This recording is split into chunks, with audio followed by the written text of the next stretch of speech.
Hi everyone, welcome back. Thanks for joining us today. We've got a brand new story to share with you. So let's begin. My name is Derek. When my girlfriend of 5 years introduced me as her roommate, I knew we were done. What I did next changed everything, and I will be telling you all about it. I met Angel in college. We weren't in the same classes, but our paths crossed enough times for something to spark. Casual conversations turned into long talks that stretched into the night. Before I even realized it, she'd become a part of my daily life. We grew close during the last 2 years of school, and by our final semester, we were officially a couple. Back then, everything felt simple. We had this shared vision. Once we graduate, we'd say we'll get real jobs, settle down, get married, and maybe even start family. It all sounded so easy when you're young and hopeful and haven't had life hit you in the face yet. But what I quickly learned was that college love and post-college reality are two completely different worlds. Being in love when your biggest problem is passing finals is not the same as staying in love when rent's due and job applications keep going unanswered. After graduation, the world didn't exactly roll out the red carpet for us. Those dream jobs we used to talk about, they didn't come knocking. Not for either of us. I managed to land a job in the IT department of a mid-sized newspaper company. It wasn't glamorous, but it paid decently and gave me room to breathe. On top of that, I picked up freelance gigs online, doing whatever I could find. Angel, on the other hand, had it a bit rougher.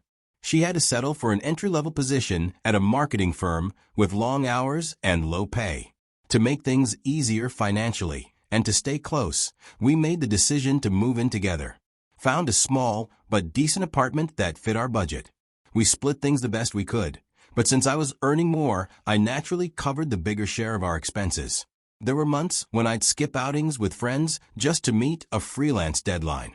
Nights when I stayed up fixing some company's broken code so we could keep the lights on without stress. I never once made it a thing because I was in love, and that was enough for me. I didn't look at our relationship like a spreadsheet. If I had more, I would have given more. Simple as that. Things got even tighter when Angel decided to enroll in a professional certification course. It was a great move for her career, but it meant she'd have less time to work and even less money coming in. Without hesitation, I told her not to worry about rent or bills for a while. I'd cover them. It just made sense to me. She needed support, and I was happy to give it. But as I'd come to find out later, sometimes choosing someone every day doesn't mean they're doing the same for you. A few months after finishing her course, she got promoted. It was a big moment. More pay, a new title, and access to company perks that made her job feel a little more prestigious. I was genuinely proud of her. I still remember the night she told me. She walked in smiling, holding the letter up like she had just won something. And to me, she had. We went out that weekend to celebrate. I paid, of course, and I didn't mind. She earned it, and I wanted her to feel like it mattered. But something started changing not long after the promotion. She started focusing more on how things looked. Conversations at home shifted. She used to tell me about her day, but now it was all about appearances. What her coworkers wore. Who had the new designer purse. Who just came back from Bali or Europe. Who drove what. I didn't have much to say in those conversations. I didn't know these people, and I definitely didn't have context for their lifestyles. So I just listened, nodded when I needed to, let her vent or show off or whatever it was she needed in the moment. But deep down, I noticed the difference. It was like she was starting to measure our lives against people I'd never met, and we were coming up short. Still, I didn't push back. I figured it was a phase. She is probably adjusting to her new role, trying to fit in with the people at work. I loved her. And when you love someone, you try to give them space to grow, even if the growth feels different. One evening, I was using our home computer. We use it for basic stuff, watching movies, checking emails, and paying bills. But that day, I noticed that Angel's office email was still logged in. She probably forgot to sign out. I wish I could say I just closed it and moved on, but I didn't. Curiosity got the best of me. I scrolled through and saw email after email of work, memos, etc. I saw a lot of formal invites from her company over the years. events, team dinners, weekend retreats. Some of them were sent directly to her. Others were sent to her entire department. And nearly every single one said something like, "You are welcome to bring a guest," or "Feel free to attend with a +1." That part stopped me, because not once had she ever mentioned any of them to me. I sat there, my mind racing with questions I didn't want answers to. Was she attending these alone? Or was she bringing someone else? A coworker? A friend? Or worse? But I didn't say anything to her. I logged out, closed the tab, and tried to pretend like it didn't eat away at me a little. I told myself maybe she just didn't think I'd want to go. I don't know, but I stayed quiet. Then one Saturday afternoon, I had dozed off on my work desk in the bedroom. I got up, still half asleep, and walked toward the kitchen to get some water. But before I got to the doorway, I heard voices, Angel and someone else. I realized it was her best friend. She visited every now and then, so nothing out of the ordinary there. But their conversation wasn't meant for me. That much was clear. Her friend asked her something along the lines of, "Why won't you take Derek to the party? You got someone else you're thinking of bringing." She even said it kind of playfully. I stopped moving and just stood there behind the wall, listening like a ghost in my own home. Angel brushed it off at first. Said something like, "You know Derek, he's an introvert. He'd hate a crowd like that." And I won't lie, she wasn't wrong. I don't love crowds. I'm not the life of the party type. But then she kept going. "He's awkward and too laid back in social settings," she said. "I don't know if he can hold up to the standards of a big event like this." I was stunned at that moment. I didn't wait to hear the rest of that conversation. I turned around slowly and walked back to the bedroom. I sat on the edge of the bed for a while, just thinking. Everything started clicking into place. The email invites, the lack of conversation, the way she avoided including me in anything tied to her work or her social circle at the office. It's like I wasn't ever part of her image, or I didn't fit into whatever version of success she had started crafting for herself. And that hurt more than I could explain. Not because I need to be paraded around or shown off, but because I had always shown up for her. And now, it felt like she didn't even want to claim me when it mattered. So, a week before Angel's company was throwing this big corporate party, she suddenly asked if I wanted to come with her. And let me be real with you, I was surprised when she brought it up. I had a feeling this wasn't her idea. I had a strong hunch her best friend probably pushed Angel to finally extend the invite. So when she suddenly acted like she wanted me at this party, I couldn't take it seriously. I turned her down immediately. But she kept pushing. She asked again and again, each time acting like this would mean so much to her. And for some reason, I gave in. I don't even know why. Maybe part of me still wanted to believe I mattered to her. So I got myself ready. I booked a haircut, wore my best fitted suit, and even turned down a couple of jobs I had lined up that weekend just so I could go and support her.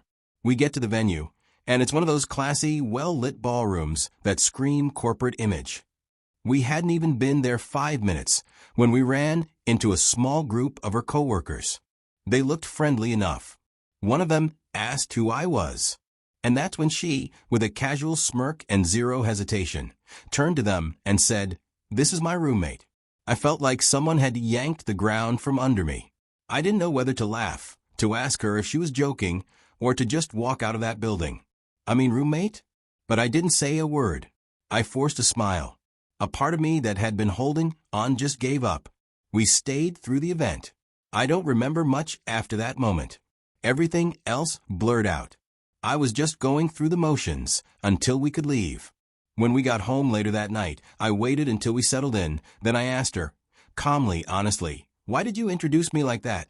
She rolled her eyes and said, "It's not that deep. You know how corporate types are. You should be lucky I even keep you around. Not everyone would settle for a guy like you." That hit harder than the word roommate ever could. Because at least roommate could have been a joke, right? But this was her telling me that I was beneath her. She saw herself as doing me a favor by being with me. I didn't argue or raise my voice. I just nodded, said, "All right," and apologized. That corporate party had taken place over the weekend, and by Monday morning, Angel was up dressed, and out the door to work. No apology or a passing thought about how her words might have landed. She gave me a quick "see you later" and left for work. But I had already made up my mind. I'd spent the rest of that weekend turning things over in my head. It wasn't just about the party. That night opened my eyes to something deeper. She didn't value me anymore. She didn't even try to hide it. And when someone shows you that clearly where you stand in their life, you either accept being invisible or you leave. So I left. While she was away at work that Monday, I just quietly began packing my things, my clothes, my laptop, my books, everything I had brought into that apartment. I had already scheduled a moving company the night before. They came right on time, helped me load up everything into the truck while I kept things quiet so the neighbors wouldn't ask questions. I sat down and went through all the bills. I canceled every automatic payment that came out of my account: rent, electricity, internet, everything that had my name on it. I took my name off the lease and called the utility companies to remove my info. Everything I could detach myself from, I did. By the time I was done, I was no longer tied to that apartment in any way. Before I walked out for the last time, I placed the apartment key on the kitchen counter with a short note beside the key, written in my cleanest handwriting. "Good luck paying rent, roommate." Then I left. I wasn't there when she walked into the apartment and saw my things gone, keys on the counter, and that note sitting right where she couldn't miss it. I wasn't there to see her expression, but I didn't need to be. When her first wave of texts came in, I knew she was home. In one of the texts she asked, "What the hell is this?" And in another she asked, "Are you seriously being this dramatic?" Hours later, when I didn't reply, she sent voicemails. Her voice sounded strained, like she was pacing. Angry at first, snapping about how I was overreacting, how I couldn't take a joke. But after a few more hours, the tone changed. I could hear her trying to hold back tears in one of them. She asked, "Derek, are you really going to throw away 5 years like this?" I didn't respond. I'd said everything I needed to say with my absence. But when silence doesn't give someone control, they find other ways to spin the wheel. And that's exactly what she did. She started messaging our mutual friends in the days that followed. Suddenly, she had a story to tell. One where she was the victim, blindsided by a man who walked out without warning. A man who couldn't handle a strong woman climbing up the ladder. She told him I was insecure, emotionally immature. I left because I was intimidated by her success. Some of them believed her. Maybe they'd only seen the surface of our relationship. It was easy to buy into her version if you didn't know the behind the scenes. But not everyone swallowed it. A few of our friends, people who'd seen how I supported her, who knew the kind of hours I put in just to make our life easier, started reaching out. They wanted to hear my side. And when I told them everything, there was this pause. They realized they missed a lot more than they thought. Time did what it always does. It moved forward. Months passed. I heard through the grapevine that Angel had to move out of the apartment. She downgraded to something smaller. I guess without me covering the bills, reality came knocking. I wasn't rooting for her downfall, but I also didn't feel sorry. Years later, I bumped into her old best friend at a coffee shop downtown. We were never close, but we always got along well. We caught up for a bit, just surface level stuff. Then, as she stood up to leave, she looked at me and said, "You dodged a bullet by leaving her." I didn't press for details. I didn't need to. This was a quiet confirmation that walking away wasn't a mistake. It was necessary. Looking back now, I can say this with all the calm in the world. Walking away from Angel was one of the best decisions I've ever made. At the time, it didn't feel triumphant. It felt heavy. 5 years is a long time to build a life with someone. When I really sat with everything, I realized that when her career started to rise, her view of me started to shrink. She got so caught up in image and status that she forgot who helped her get there. It's funny how people change when they start seeing themselves in new rooms. Suddenly, the people who held the ladder for them don't look so shiny anymore. I didn't change. I just stayed real. But for her, that wasn't enough anymore. And I won't lie, there was a time I wondered if maybe I should have fought harder, if I could have proved my worth more. But now, I'm at peace. I've grown in ways I never imagined since leaving. Financially, I'm in the best place I've ever been. My freelance work took off, and I ended up launching my own small firm. Personally, I've learned to set standards, to recognize when love starts feeling more like an obligation, to never settle for being someone's secret or embarrassment. Anyway, that's the story. That's how it all went down. What do you guys think? Be honest with me. Was I too calm? Would you have walked away earlier?